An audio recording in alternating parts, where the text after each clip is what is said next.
Welcome to No Instructions. I'm Bob. And I'm Josh. I realized while we were setting up how unprofessional our setup looks. Look at the screen. There's like just junk all over the table. This half is purposeful over here. Well, I mean, mine is too. It just looks like a bunch of garbage. But luckily, if people are listening, then they can just imagine what it looks like. It looks like when you push the treehouse off that way, it just like left this big skid mark of Legos all the way across the table. This whole trail right here, these are all the extra pieces so far from maybe more than this set, but these are all leftovers, and that's a lot. I have a little collection here in the middle too, and there's a little bit over. Okay, yeah, I see your point. You need to do some house cleaning of the studio. Might be worthwhile. Anyway, I pushed the treehouse, Lego treehouse, that direction because I'm tired of all the brown. I'll get back to it, but today I'm going to work on little Bandai Star Wars models. This is the TIE Advanced and regular old TIE Fighter set. Just so you know, look at that camera action. This is a small set. This box is, if you're just listening, this box is probably like, 6x3, something like that. $10, 2 little models in them. They're snapped together. Pretty cool. It's like, if you want to get into models, this is kind of a cool way to do it. Yeah, as much as I've talked about models and all the little grunts and frustrated sounds that I've made putting them together with the super glue, these Bandai kits are really nice.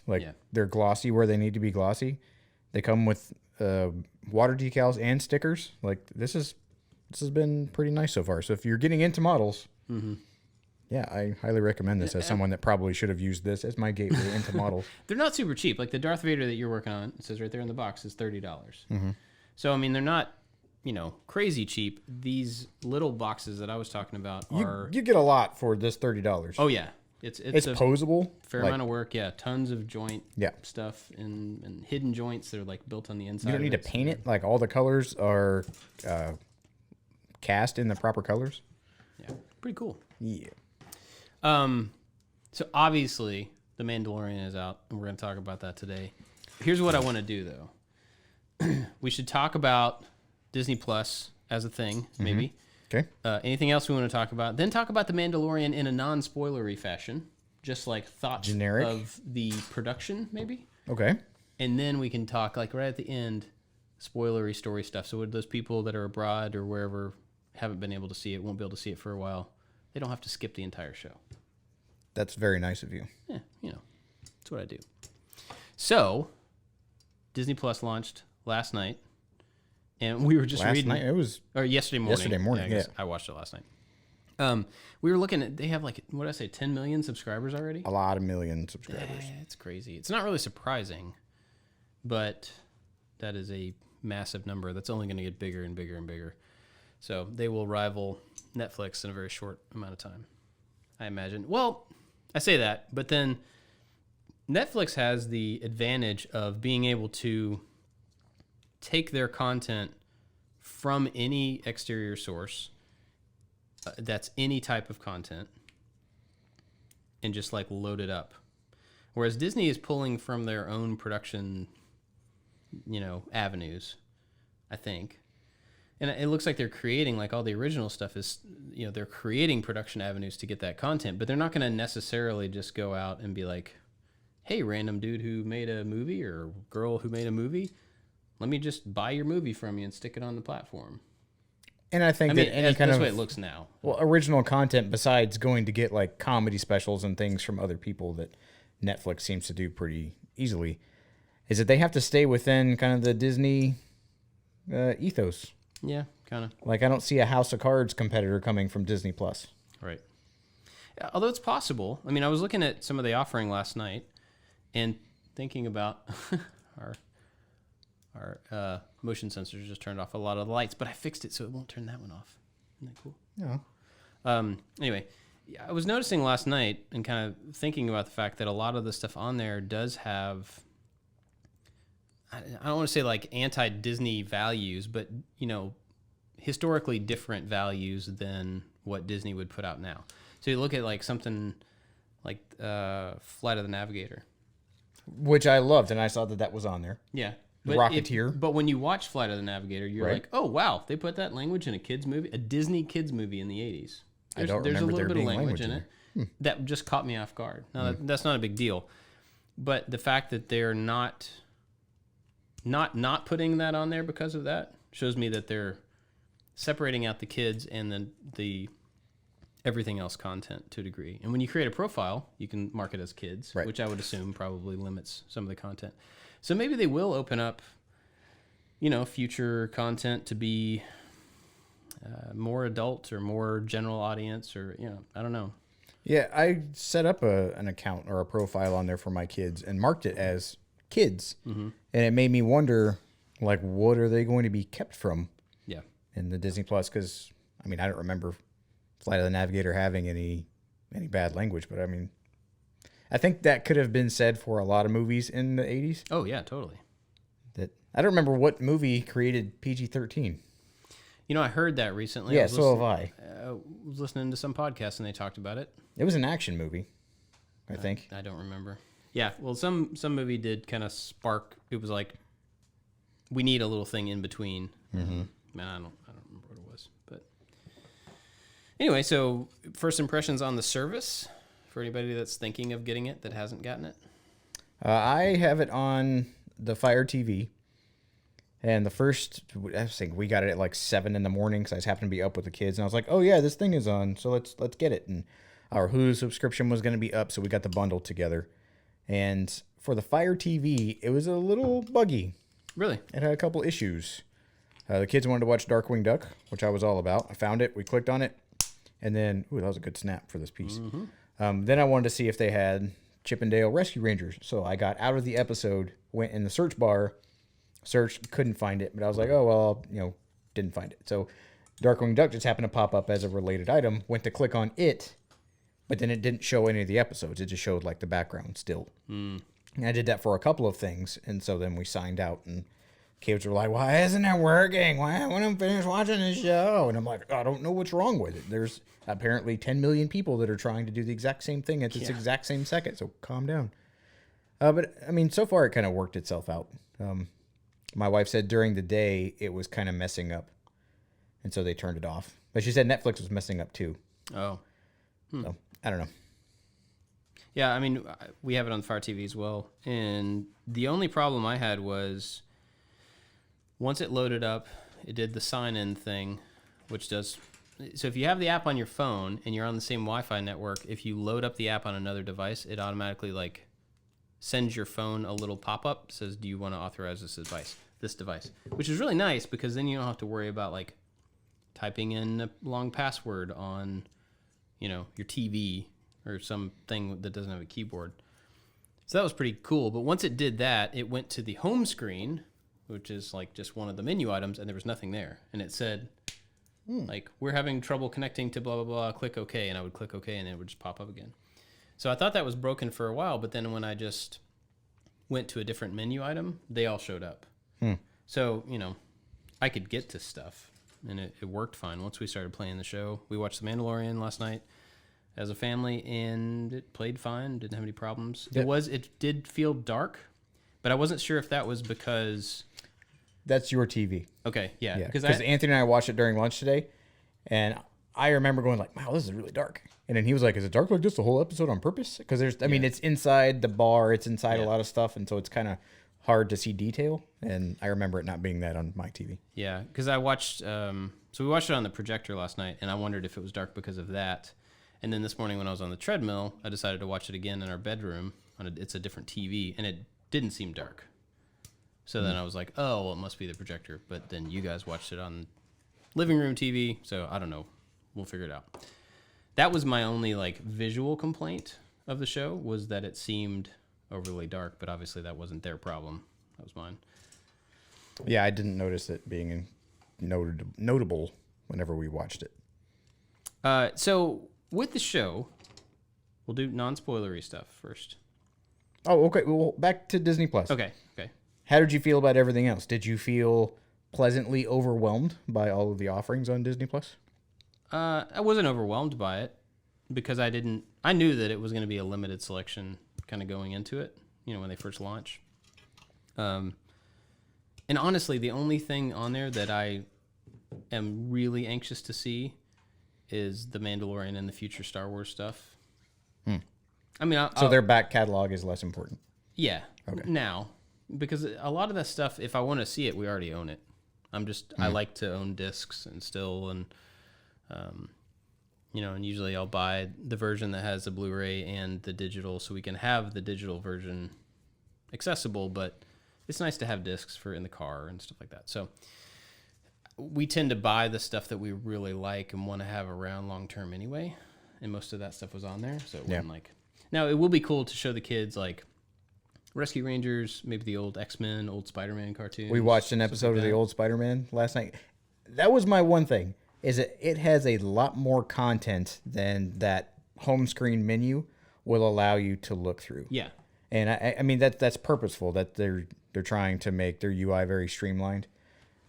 But because Disney has gobbled up so many different production companies, there's things that I didn't know that were on there, or didn't even realize were either Disney, Fox, or Marvel, or whoever kind of properties. Just wasn't sure where they ended up after I was done watching them as a kid. Yeah. And so there were certain things that I would scroll through. I'm like, oh, cool, that's on here. I didn't know that it was part of the club. And when you click on something, it's like, you might also like these things that I thought were just as great of a headliner. I mean, the Apple Dumpling Gang is on there on like the tier 1 UI offering, but like the X-Men TV shows and stuff like that were really popular in the 90s, they weren't. And so I think it's a really silly gripe, but like not being able to navigate through or grouping things together in a kind of cohesive manner. There was like one that was like 90s items or whatever, and there might have been like 10 things. When there's, I mean, obviously so many more than that. So like having multiple categories. Yeah. There was so much more. And again, this is a stupid gripe that their UI skims the surface, I think, of what is available. Because, I mean, there's Spider-Man shows like The Amazing Spider-Man, the one that was on in like 95. There are 8 or 9 different Spider-Man cartoons. Yeah. All of them are available, which is a little overwhelming. Right. And kind of hard to either like decide what to do, or you don't know which one you're looking for, or you find it in a different way and you're like, oh, not this one, the 7th version of this one. The amazing, really well-dressed Spider-Man, not the amazing, super good at math Spider-Man. So if you're looking for value, there is a lot. Yeah. And there's still stuff that is not on Disney Plus because they've leased it out to Netflix still. So you can't watch all of the Marvel movies because a lot of the MCU, or not say a lot, but some of the later MCU is still on Netflix. The only thing we noticed so far, Anthony and I were talking this morning, was Ant-Man and the Wasp. Yep, Ant-Man is on there. Ant-Man and the Wasp is not. I don't think Black Panther is on there. Infinity War is not on there. Really? Yep. Yeah, they're still on Netflix right now. Gotcha. Yeah, I mean, there was a good amount of stuff, and I definitely think, once we start looking at it because the kids always just go to Netflix when they want to watch a show. That's where they know to go. And so I think once they start poking around in there, they will find some stuff that they're at least interested to try out, which will be kind of cool, kind of fun to see. But last night it was like, we went to dinner at a friend's house, and we came home at 8 o'clock. I was like, get ready for bed. And if you're not terrible at bedtime, then we'll watch Mandalorian. And they were all like, okay. They got ready immediately, which was pretty cool. They were all pretty stoked about it. There's something else I was going to say about, Discovery. As far as like the process of discovery with content is a seriously difficult problem to solve. And if you looked at the Netflix apps over the past existence of Netflix, how you search things and how things are categorized and bubbled up to the top changes constantly. Yeah. All the time. And it's different on every platform. Hulu's gone through several different, renditions of search and discovery. Even I remember that being a really big issue for Patreon. As a platform, it's great if you know what you're looking for, but if you go to Patreon to look for new creators that might be in a thing that there's no good discovery mechanism, and they've been working on it, but it's still just not really there. There's categories, and you can like flip through categories, but there's no like algorithmic here's some stuff you might like that I'm aware of. Could have changed. I think Kickstarter is the same way. Because I'm really surprised that people are like, oh, I found this thing on Kickstarter. And then I go on Kickstarter and it's very hard to try to weave through. Like, I guess if you're not on there a lot, it hasn't figured out your search functions or your search desires. Yeah. So it's like, here's a 3D printer. You're like, yeah. It's got that one keyword in it that you like. Yeah. Okay, anything else on the service? If you were to watch TV right now, would you open up Disney Plus or would you open up Netflix or Hulu? At this point, I think I would still go to Disney Plus to just continue to search around and see what all's there. Because I just haven't spent enough time with it to know. Netflix, I know that there is an overwhelming amount of stuff, 90% of which I will never, ever, ever watch. But there's stuff that I like on there that I would like to see. Getting to it is hard. And so I typically only go there if I have an idea in mind and I want to see if it's available. Hulu, we watch. I don't think I've ever watched a movie on Hulu. We always just watch TV shows. They don't have a lot of great movies on Hulu. Yeah, maybe that's and they why. keep those same movies for a long time. Because I feel the same way. I'm like, I want to watch a movie, and we've got Amazon Prime and Netflix and Hulu. And I'm like, well, let's see what's on each one of these. I'm like, oh, the same movies that I didn't want to watch a month and a half ago or 2 months ago were still on Hulu. Yeah. So I've written that off as a movie watching venue. Yeah, I don't think I've ever even really looked. I mean, I guess I have looked through the movies there, but not with intention of actually watching something. Just like, oh, they have movies? Huh. I think they had Iron Man 2 at one point. Like, I haven't seen that one in a while. But it was very pedestrian. It wasn't like, oh boy, let's watch this. Thanks, Hulu. Speaking of Hulu, though, we finished last night the show Elementary. You ever watch that show? Is that the Lucy Liu version of Sherlock Holmes? Yeah. I've always really liked Sherlock Holmes. Mm-hmm. And I like all the different iterations and all the movies and all the BBC show is amazing. And so we started watching Elementary, and I think it did 7 seasons or something. And we started watching it when it came out. And we watched the first season on TV, and then it started moving to streaming services. And so then we just would always wait till a season was there and go through it and everything. And they finished the show a couple months ago or something. And so we got through the last season last night. And if you like Sherlock Holmes, if you like that whole set of stories and that personality and like the way that those characters work together, it's a good show. I would highly recommend it. I mean, over 7 seasons, there's a lot of just like, oh, there's another murder, let's solve the murder. And it doesn't attach to anything. But there's these big arcs of about addiction, and there's these big arcs of certain bad guys that kind of flow in and out of their lives and stuff. And it's a good show, so I would highly recommend it. But I was only thinking about that because we were watching it on Hulu last night, and we finally finished it. And the last episode of it was really satisfying. Like, it was a very... They knew that they were ending it, so it wasn't just like a cut off in the middle of kind of a storyline or whatever. And they wrapped it up really well. There were some surprises in it, but at the same time, you were like satisfied with where all the characters ended up and how the whole thing kind of wrapped together. It was really good. You hear that, JJ? Mr. Abrams, people like resolution. Just saying. Man, I bet there's going to be tons of resolution in Rise of Skywalker. Yeah, Mandalorian. Did it live up to your expectations? So here's the weird thing. I didn't have any, and I didn't realize that until I started watching it. It was strange. This is non-spoiler territory. I was so excited about it. I was just excited that there was live action Star Wars on TV. I was excited about the fact that the characters, new stuff, all the different things that we've talked about already. And then we sat down to watch it, and I was like, I have no idea what I'm expecting out of this. Like, I hadn't even thought about that, which is kind of cool, I guess. Yeah. But the whole time I was watching it, going like, I didn't even consider like what this was gonna be like, or like, I guess I kind of assumed he wouldn't talk. I don't know why. Like, just a bunch of weird stuff that, like, there were these other characters. That's funny that you mentioned that. That spoke a lot. Yeah.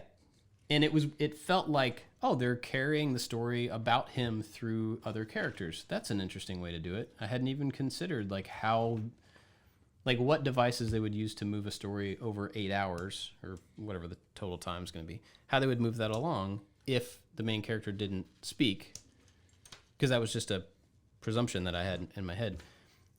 I don't know. It was weird. I was not disappointed in any way, but I didn't realize that I didn't have an expectation about it until it was happening.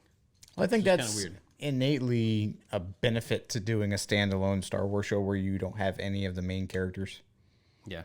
Is that there are no expectations. You can take it wherever you want. Yeah. I mean, it's kind of derivative of a character that you already knew, but that character's, Jango Fett and Boba Fett didn't really have much of a story arc. Right. So you can go and do anything. You just have loose kind of like property association, but this is completely its own thing. And it felt in-world, totally. Yeah, definitely. I mean, everything about it felt familiar, but at the same time, like, oh, this is a new place I've never seen. But I get it. Like, it's in the same universe, you know. Like, I didn't have to recognize things to feel like I recognized the show. And they didn't try to...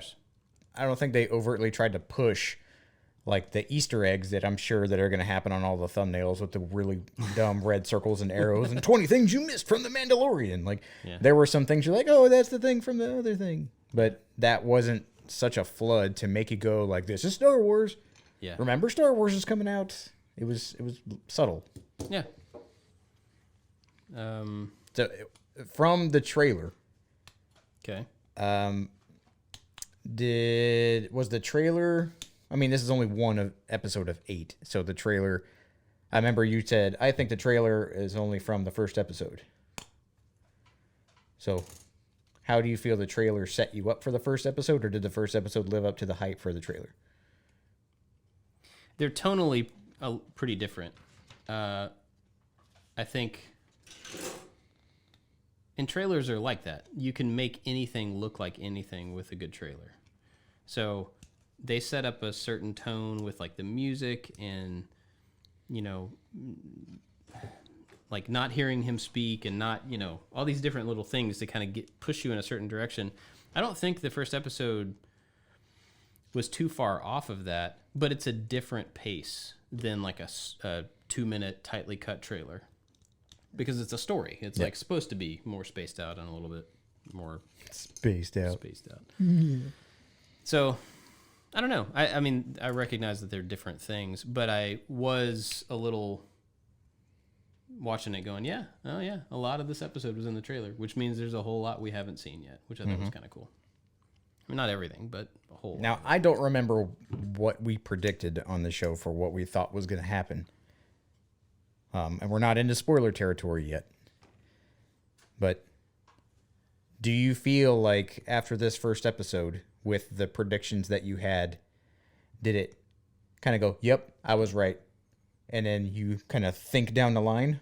Or are you stopped at the first episode and you're like, oh my God, I want to watch more? Yeah, I mean, I think I was kind of right, but I also don't really know where they're going to take it.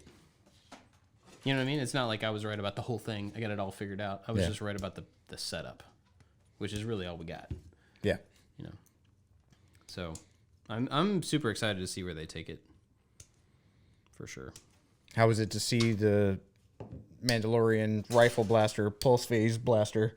It's pretty cool. On screen. Pretty cool. I mean, mine was better, but no, I'm just kidding. Totally kidding. No, it was cool to see it. And I kept wondering, like, I wonder how heavy that thing is. Or, like, what it feels like to have a big weighted, that one, you know. Because he's, like, swinging it around. He's got it, like, latched on his back, and he can grab it with one arm and pull it around and aim it without having to, like, you know, it's a long thing. And to be able to manage that, I don't know. I noticed in his ship, non-spoilery, it was mounted in his ship. He had, like, right outside the door, there was, like, a little block on the wall, which fit in between the forks. Yep. And he had, like, a certain little spot. You just kind of... Little clip. Yep. Oh, that was kind of cool. Are you ready to spoil it? Yes. Spoiler alert. I don't know how we do Come back and watch, or come back and listen, and follow along with us, because it may end up being like, I don't know if we need to make it a new little segment. Because this is a weekly release. Yeah. This show is a weekly show. How do we do this? I don't know. Because we don't want people to check out for the rest of the entire thing. But yeah. We'll just do this one. Come back next week. And if we tell you to go away again, it's because something amazing happened. And then you should either bootleg it somehow, if you live overseas, get yourself a VPN. Yeah, VPN would not be a bad idea. I don't know. We'll cross that bridge when we come to it. Okay, well, for this one, because it's new and we're anxious. Yep. Spoiler territory. We will see you next week. Yes. Have a great week. Don't leave forever. Please. Come on back. Yes. Because we want to know what you think. Yes, for sure. Even if it's in like 3 months.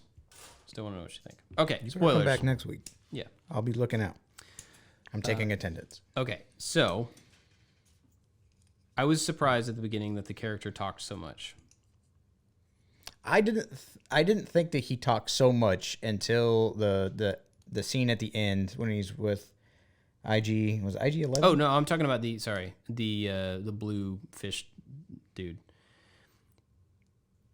Okay, that guy. It felt like it's like you have this silent main character who's just kind of like says as little as possible, Right. and then all of the dialogue and the kind of stuff is being driven through the blue guy and then through the Ugnaught, the Nick Nolte's character. Mm-hmm. He explained everything. Yep. You know, I thought it was kind of cool that they didn't use the main character to like, you know, I'm gonna give my big expose on like who I am and where I come from and where I this and that and keep So now Star Wars has always had like their alien creatures either speaking in their native tongue, which they did. It was a nice little dichotomy. Is they had the people looking characters speaking in some language you don't understand. And then they had the guy from what was that movie? The Life of Water. That movie that won anyway. The sea monster thing. They had the sea monster guy like speaking like your next door neighbor. you just kind of talking like this. He's like, It gave me a very like Deep Space Nine kind of like kind of feel. Yeah. And I'm like, give him some kind of weird little impediment or accent of some kind to kind of keep me in it, because that piece very temporarily like took me out of the world. The setup was great. It's very somber. It's very like, oh man, this is heavy. His movement, all the stuff has weight. Him not speaking has weight. And then it's like, hey man, how's it going? I got a lot of money. We can go catch a ride somewhere. Maybe we can go get some za after this, maybe an IPA. And I'm like, who's this dude? Gotta go download my splurg sack all over your ship. That was a little strange. They spent a lot of time talking about his evacuation. Yeah. So not just the evacuation, but like the lack of any kind of accent. Yeah. Like made it seem like that guy's character was late from his trailer and he just like ran on set and they hired him like a couple days ago because someone else fell through and he's like, what do you want me to do? They're like, just talk. Just say your lines. It's like, do I need to talk like this? They're like, whatever, man. Just say your lines. Yeah. It was a little out of... It's like he didn't have a character. Yeah, like he just had makeup on. Yeah. But he was also insignificant. He was a plot device. You know, he was let's set up who the Mandalorian is, what he does. So, you know, he served his purpose in the few minutes he was there. The CG on the ships and the walrus monster thing coming out of the ice, awesome. Yeah. For TV, it was awesome. It's not, I don't think it's quite, you know, what would be on the big screen. Like the lighting there's always something about any CG that's not the absolute top notch, you know. There's certain movies that just look flawless. Yep. And then everything else below that looks really good, but it's got a little, something about the lighting. I don't know what it is. Yeah, it's a little matte. Something, yeah. I'm not sure. But I thought it looked fantastic for TV. And the interiors of the ship with like the, you know, space through the windows while they're having conversation looked super cool. lots of just little detail stuff around. He was flying through the atmosphere, coming back in, and it was in the cockpit, and just some of the kind of rattling of coming through the atmosphere. It was like little subtle things like that they could have avoided. They could have just, this is a smooth, fast ship. Yep. But that gave it a little bit of realism. That stuff was cool. IG-11, thoughts? I don't know. Not really. Okay. I mean, he's a droid. Yeah. I think with Tika Wakiki, is that his name? I don't want to say his name properly, I but say it wrong every time. like, he's very funny in all his roles, so I expected it to be that character to be kind of sassy or snarky. Yeah. But then at the end, when he shoots him in the head, he's presumed dead, and I don't think he's presumed dead. Maybe they bring him back to life and give him a new chip or whatever. Now he's sad. I don't know, but not that I expect Tika to be typecast, but just seems that way in most of his movies. Like, he doesn't take stuff too seriously. Yeah. And he's playing a droid, and he's playing an assassin droid, and Bounty maybe, hunter. Bounty hunter droid. Assassin droids are different. How so? They're actually like a different type of droid. Well, I mean, I guess there could be IG assassins. Whatever. I thought that in Return of the Jedi, when they were all, or no, not Return, in Empire, when they were all standing around, I thought that one was always addressed as the assassin droid. Oh, I don't know. Maybe. I don't know. I could be wrong, but it didn't seem menacing. I mean, he's a droid. He walked in and was like, "I'm here because of the Bounty Hunters Guild, and you should present your people." And then he shot up some people, but I mean, he's a droid and he should be very accurate. It lacked a lot of depth. I mean, he's a droid, and historically in Star Wars, they have purposely given their droids a lot of personality to make them human on some kind of level. I didn't get that from that one. Yeah, I could see that. I thought the whole self-destruct thing was pretty funny. I thought that was funny, yeah. He just kept wanting to give up and be done. Yeah, I mean, and even then, like, that part was funny, but that just highlighted, like, he's like, well, robot time. Time to be robot. Time to self-destruct. It wasn't like a funny plot point or like a decision that was made to kind of lighten the mood or anything. It seemed, I mean, he's a robot. Well, hopefully that's a sign of the show kind of staying serious, but not being not itself. A waka waka kind of moment. Yeah. Like, I don't want it to get point. all, Jar Jar. Man. That is a good point. You don't want to be Jar Jar right out of the bat, because I don't think that is an association that you can live down after the first episode. Yeah, and true. Can be very quick in people's minds. Yeah. I liked that character. I was surprised. Jar Jar? Yeah, totally. It's about time. IG. I was surprised to see him go out in the first episode, because they did kind of set it up, or at least make it look like he was going to be buddies or sidekicks, or. Yeah. But that's obviously just assumption on the part of us watching the trailer.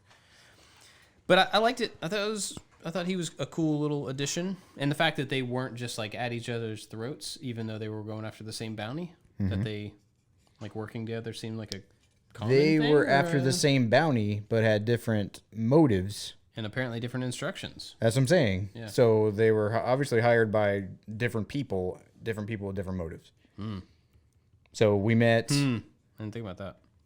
Obviously, we met the bounty hunter. We met Carl Weathers, the bounty receiver. Griff Cargo. Yeah. That was a goofy name. Sure. We met Werner Herzogg's character, Yep. who had. I can't say his name the right way Werner? because we always say it wrong in the office. Yep. He had his Empire Flavor Flav medallion. Yeah, that thing was huge. Yeah, he's very proud of it. I didn't notice it the first time, but the second time I was like, oh, he's still flaunting. Because I'm a baller. I got this from the gift shop on the Death Star. on another world. But so we have the Empire that's obviously out to get big thing. I mean, we haven't even talked about the Yoda baby. Well, I was going to get to the end of it. Yeah, Yoda baby. Yeah, Yoda baby. Boom. It's a 50-year-old, which we kind of know that Yoda is hundreds of years old. Right. So know that whatever race of being that Yoda is, Star Wars lore, you don't address that. You know, Which that is there wild. Right? I'd never even realized that they. Neither did I. I went to go look. I'm like, did I miss something? And they're like, no, George Lucas purposely did not name Yoda's race of being. Really? Yeah. That's what I heard. That's what I heard wild. according to the internet. Oh, it's got to be true. Yeah. But there was the other Yoda type character in the Jedi Council. What was his name? Yaddle. Yaddle? He looks like a tweaked out version of Yoda. Yeah, and he's not green. So, like, I don't know if that's actually the same race or it's just another big... Maybe it's like guacamole, to where Yaddle is like the top part that touches the air and gets a little brownish, kind of grody, and then Yoda is the good kind of guac that you want to eat. Huh. Maybe it's just one had more exposure to oxygen on their whatever planet. Yeah, that's an idea. But it said that he's 50 years old, and I noticed it was kind of quick during the original viewing. And then today, when Anthony and I watched it, I tried to do the rough math back planning, because it is supposed to be 5 years after the Return of the Jedi. Mm-hmm. Like, that could be Attack of the Clones time. Like, so maybe not just like a baby in the Star Wars universe. It is completely plausible that could be a Yoda clone, but not advanced growing, kind of like the Boba to the Jango Fett. Right.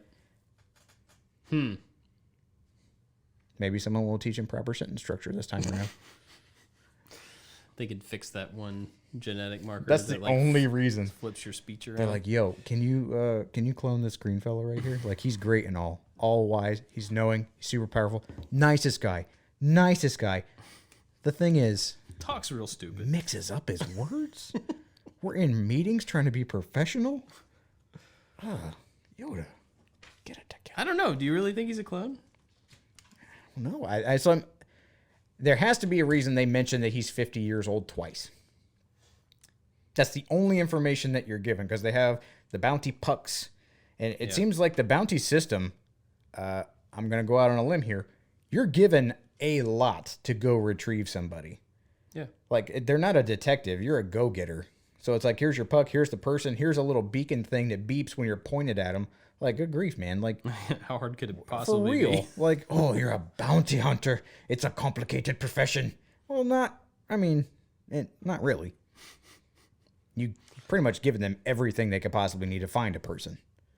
So you don't need to interview anybody. You don't need to dive deep. You just need to go grab them and then put them into your portable carbonite chamber that you have in the back of the ship. Like, that's kind of neat. Yeah, that was convenient for sure. I don't know. I don't think it's a clone. Because I do think that it's going to be intentionally separate from all of the characters that we've ever met. And so I don't think they would reference back to, do you remember the legend of the Jedi Master Yoda? Remember that? And remember back when in the Clone Wars when they were cloning people, and remember this, and like have to connect the dots and explain who he was and where the time is for anybody that's not watched previous stuff. They just hopped in the show. A huge amount of backstory there that I think that would help explain Jango and Boba Fett. I think that would be an easy way to acknowledge that they may or may not exist in this world. That's interesting. Yep. My thought was that if Yoda and Yaddle, if they're the same, and Yama and Yingle, if they're all from the same race and they're force sensitive, maybe that race is often force sensitive. So this 50-year-old baby adult was born and has potential to be a new Yoda. That powerful, whatever. And the Empire's after him. And their Empire's just trying to like Dr. What's his name? Yeah. Is real anxious. Ooh. Yeah. They know the thing exists somehow. They know where he is. It is. Yeah. They want him for the Empire's good, so they're going to try to weaponize it. Or just kill it. Well, but or whoever's going to kill it. He wanted it alive. Like, and the guy's like, no, you can't. He's like, what happens in the bounty hunting world, man. Yeah. How did I get this medal? From being conscious of what's going on around me. That's what I was awarded. Yeah, the gift shop. Yeah. Yeah. I didn't think about that. I was just assuming they would try to cut out any, potential threat. But then at the same time, like, the Emperor's gone, Vader's gone at this point. So there are no... Is the Emperor gone? Well, I mean, maybe not. There are no active dark side users pulling the strings that we know about. Mm-hmm. Although this brings up another point. But if there's no dark side active people in charge, why would they care about a Jedi? A potential baby Jedi that may never be trained because he doesn't have Jedi to train him, or there's got to be somebody that cares about that. If it's a force power thing, somebody has to be on the opposite side of that far enough to want to care about it, to want to go through all this trouble to kill it or get it or whatever.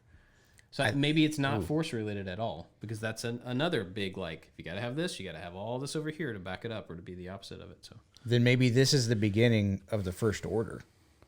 Well, they did say this show was going to explain separating from the Empire, to where the Empire is like, the Empire knows of the Jedi, knows that they can be possibly turned. And they're like, we need to get that guy to use him on our side. To where the First Order and Snoke or whatever is like, nope, kill that thing. Because it could rise up against it. We already got a plan in play.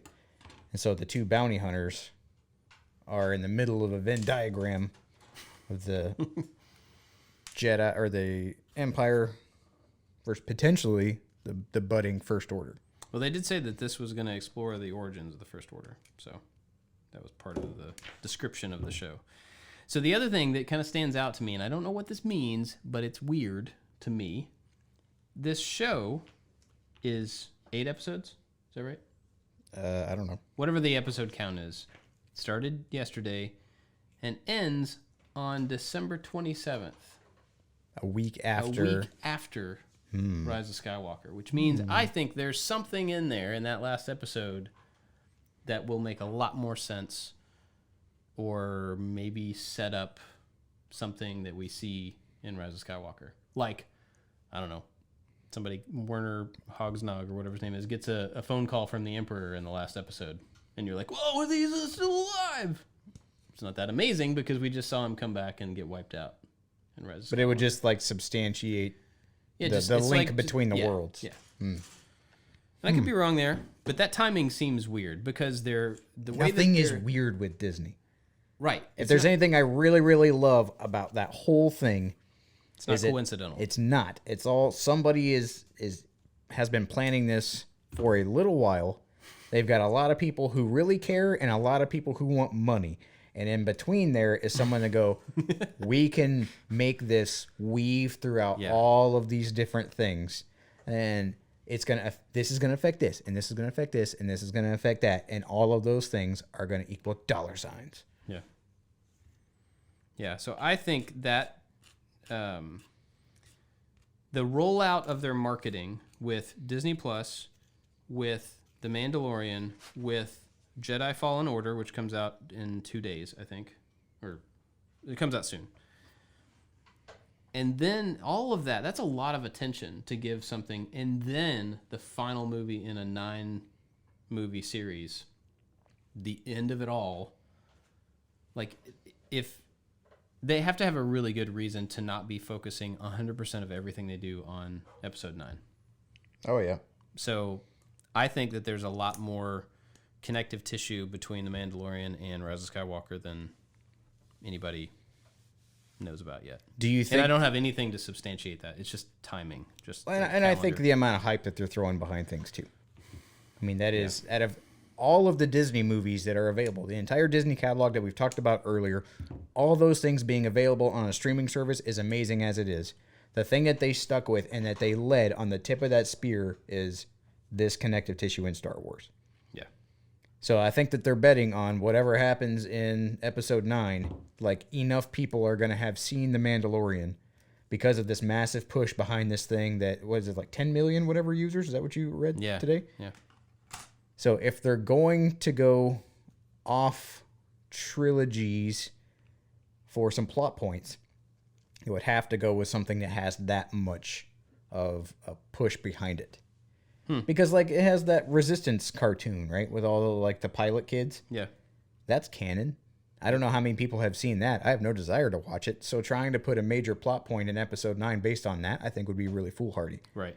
And that's how I felt about Solo, them bringing back Darth Maul. because of the Clone Wars, which Clone Wars were great, but again, not, I would venture to say, not 10 million, brand new user families, not even people, might not be, have the same push behind it. Yeah. Like it just won't have the same dissemination. Yeah, the same reach. Yep, exactly. Yep. I would agree with that. So it'll be interesting to see how they're connected, if they're connected at all. Maybe I'm just hopeful and making it all up. That's fine too. So do predictions about the rest of the season? I mean, which is stupid because we barely know anything. I think like what we talked about, earlier with you saying you being right, like there's a woman or a baby or something that he doesn't want to bring in because he's got something happened in the past that makes him not want to do it. And now I think he's going to be hunted by everybody. Mm-hmm.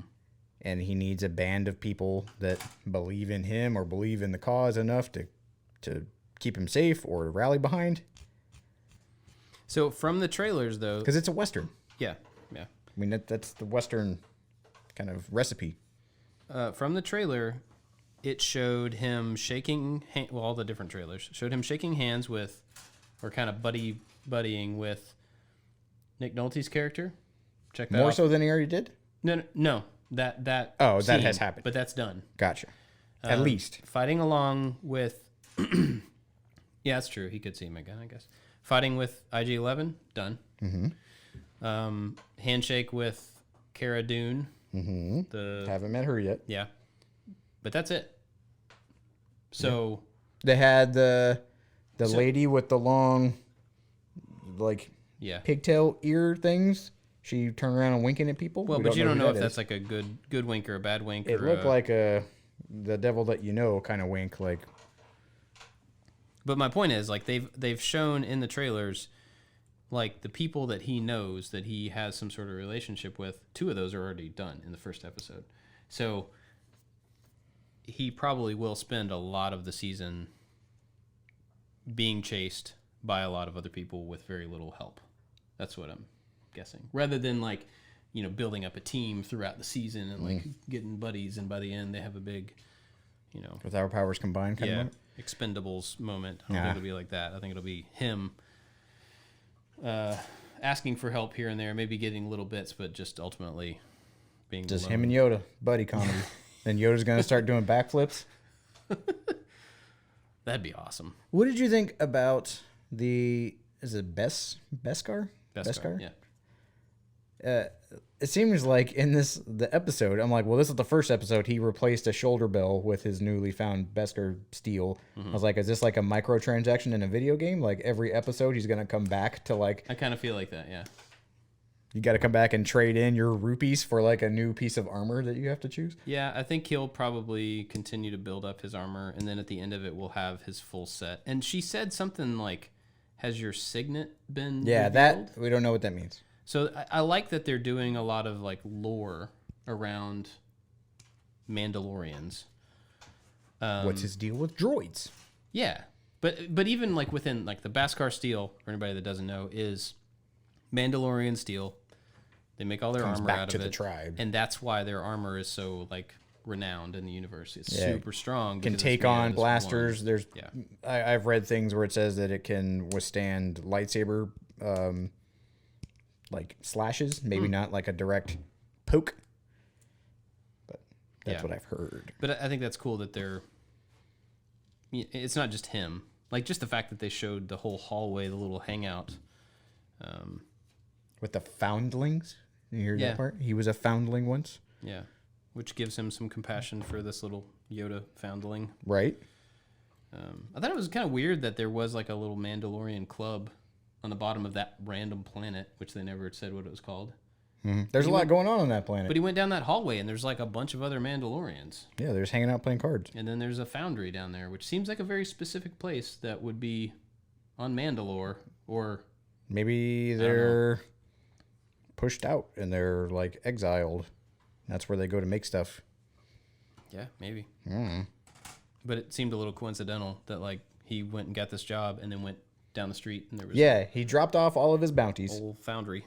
There's a magical meeting place that his clients came to him instead of him going to them.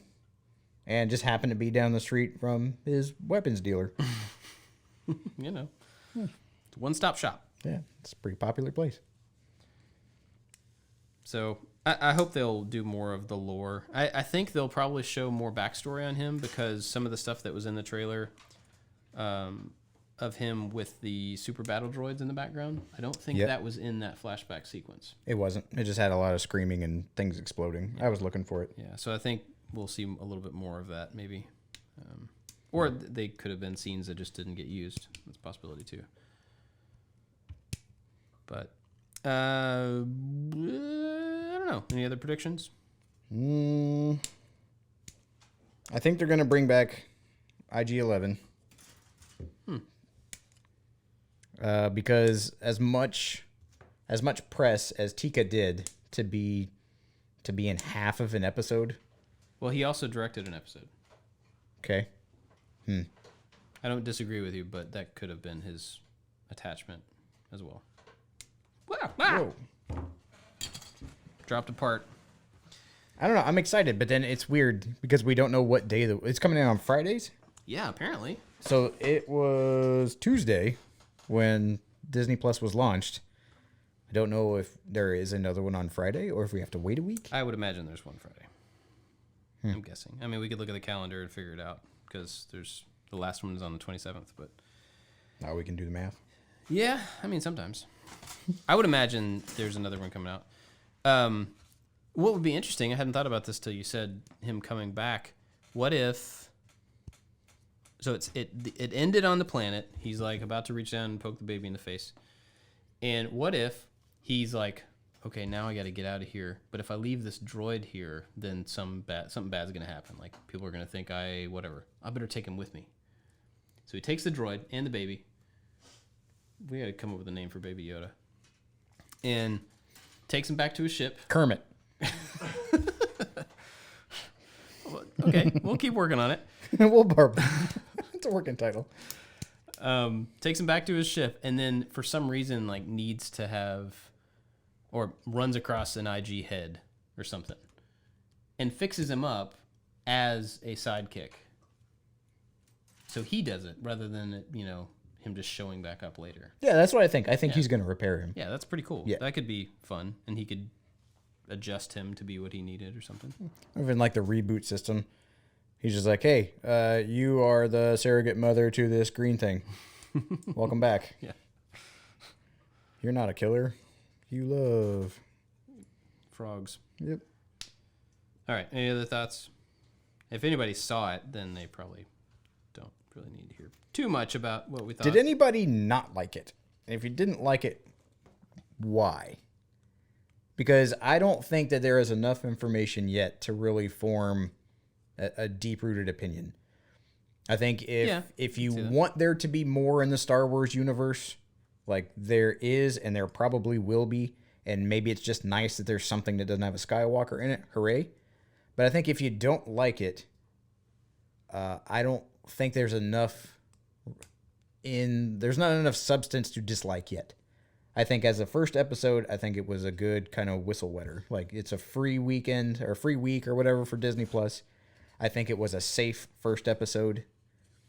I don't think there's a whole lot of substance yet to really dislike. Yeah, I agree with that. Here's the thing, though. You said if people don't like it, why? I got to be real honest. You don't care. I don't care. I know you don't care. The thing is about Star Wars and about society is that everybody has an opinion about everything. Despite my best efforts. Which is awesome. Have your opinion. I have opinions. Everybody should have opinions. But you don't have to tell everybody about it. And one of the problems with social media and Twitter, putting my old man pants on now, is that like everybody wants everybody else to agree with their opinion. Like it's okay to have opinions, but you don't have to like convince people. You know and what I mean? think especially because in this community that we exist in, you are the token Star Wars nerd. So I think if anybody has an opinion one way or the other, I feel that they're going to look to you. You think so? I don't know. I think so. I don't think about that. But I know that there's, in Star Wars stuff in the past, anytime anything changes, anytime there's something new, People clamor for new shows and new movies. Like 30 years, we're like, oh yeah, there's new episode 7's coming. Just not that new one. Yeah, we want new stuff as long as it's exactly the same as everything that came before, but not the same as everything that came before, so it's new. Like, what an impossible task. You know? Satiate me. Yeah, make me happy, even though I'm giving you two things that are polar opposite that you have to do. That's a problem, I think, for people. But every time there's something that happens in an existing pop culture thing, people like have to be upset about it. It's like, it's okay not to like something, but it doesn't have to upset you. No, like take it personally that they're out to. Yeah, they did it just to slight you. Like, how can, I don't know. It's disappointing to me that people have to be so like, they associate the goodness of something or the quality of something with how it affects them. Those are not the same thing at all. This is a bigger discussion. Mm-hmm. But those are not the same thing. And Solo, you didn't like Solo? Nope. Cool, awesome. That's great. Yeah, that's but it. That doesn't mean it's a bad like movie, right? I don't need to convince you of my opinion. Right. And which I think I have done on multiple podcasts, so I'm kind of walking that back. But the point is, like, you can not like something, and that doesn't mean that that thing is bad. Like, if it didn't have the attachment to the other stuff that you were already aware of, you probably wouldn't have thought it was as bad as you thought it was. It was just a movie. Yeah. But the association with the stuff that you already like, it didn't meet the expectation, and so it seems worse than it actually is because of that expectation not being met. And because you care so much about the property. Right. Yeah. Which I get. Mm-hmm. I care about it too.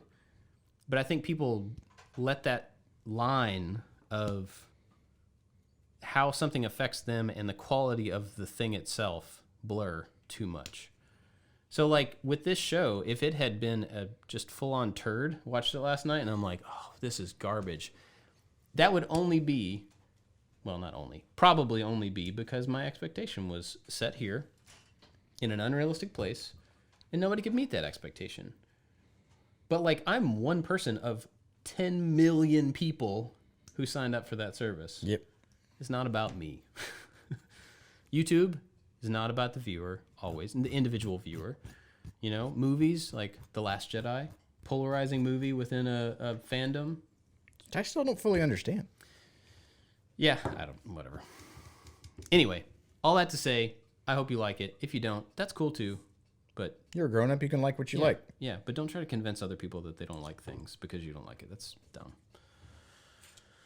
Yeah, okay, done. Taking off my old man pants. Putting back on my cool, hip, young guy pants. Do I have those? I think I have those. They look like regular pants to me. All my pants look the same. Look at this cool little X-Wing. It's so tiny. And it's got, like, the wings open and close.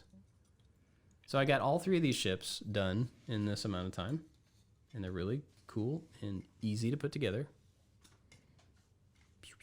They, fit in the palm of your hand? So if you... Yeah. My problem with Bandai models is it has a nice... I mean, the box is small, obviously. Yeah. But I don't properly understand scale when someone's like, it's a 1/12 scale. Yeah, that's not helpful. Oh, well. These are small. Yeah. I was looking for a scale number, but I don't see it. That's odd. I feel like that would be a big... Darth Vader here is 1/12, and he is about as tall as my hand. And he has legs and a single arm. I think more comes with the package. Yeah, it does. It's all intertwined in that thing. All right, we're an hour in. Wrap it up? Yep. Cool. Where can people find you? On the internet at Josh_makes_stuff. You can find me and the rest of us at I Like to Make Stuff on all the stuff. I'm not opposed to hearing what you think about the show. I hope I didn't give that impression. It's not that. I'm just if you don't like it, you don't have to try to convince other people to not like it. I think that's the big problem with that type of stuff. Life. In life, yeah. Yeah, not about the show, just about things. Unless it's eggplant. And spread that word. Yeah. All right, cool. Thanks for listening. We'll see you next time. Bye-bye.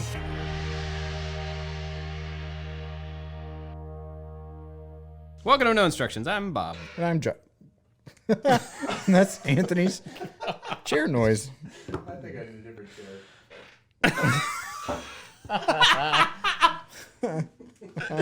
I don't believe that was a chair for a second. That was awesome. He's going to break something, everybody. He has to do a complex maneuver with things with legs.